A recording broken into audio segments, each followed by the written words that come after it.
High above the earth, massive storm clouds dominate the landscape, competing to unload heavy rain over the mountain peaks. But tucked away, a tiny cloud named Puff is doing everything to stay out of the way. He spends his days vibrating with a quiet, persistent anxiety anchored firmly behind the sun. Eventually, the sun notices. He looks back at the small, fluffy shape and asks why Puff is the only one in the sky who never tries to rain. Puff wiggles. He's convinced that because he's small, he's bound to fail. To him, the risk of doing it wrong feels much larger than the cloud himself.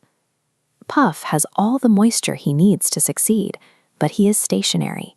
He is measuring his own capacity by the size of the giants around him, and in that comparison, he always comes up short. The wind sweeps by, offering a bit of logic.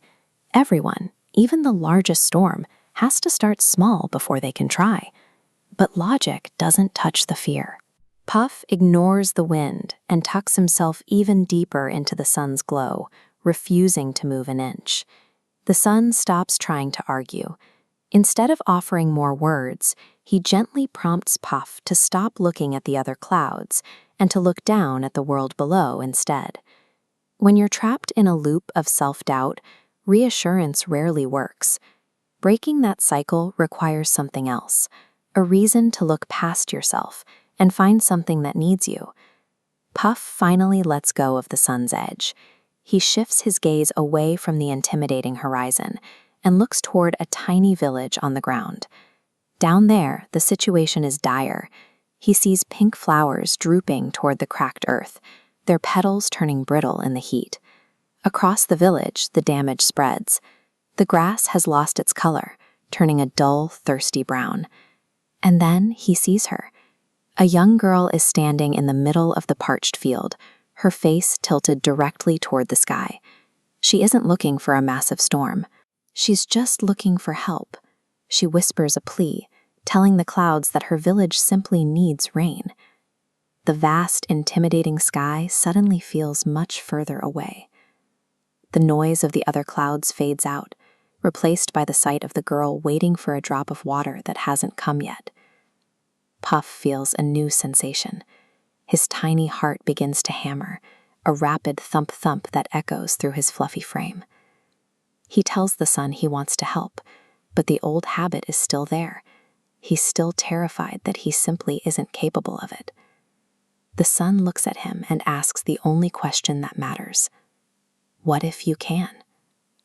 Puff takes a deep breath.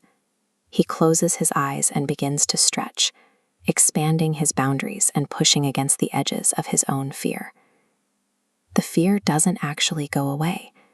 He just decides to try anyway, moving forward even while he's still trembling.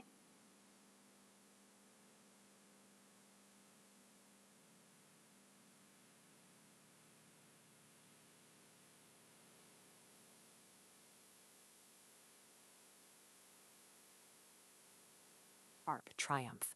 He actually did it. That one drop is followed by another, and then hundreds more, as Puff begins a joyful, steady rain.